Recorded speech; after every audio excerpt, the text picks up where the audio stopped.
This is the XIAOMI Redmi Pad, and today we would like to demonstrate that you can extend the random access memory amount you have on this device. So first step is to launch settings, then enter the additional settings category over here. Onwards, open the memory extension page, turn on this toggle, and reboot the device.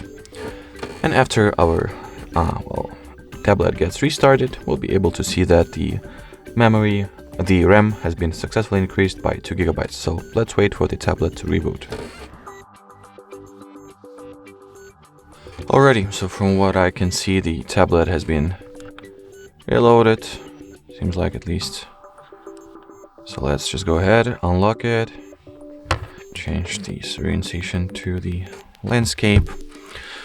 So now if we'll launch settings and enter the About Tablet section over here, I should be able to see somewhere at all specs, I guess. Yep, here I can see that in addition to the 4 GB of default RAM, I successfully added another 2. Alrighty, so that will be it. Thanks for watching, and bye bye.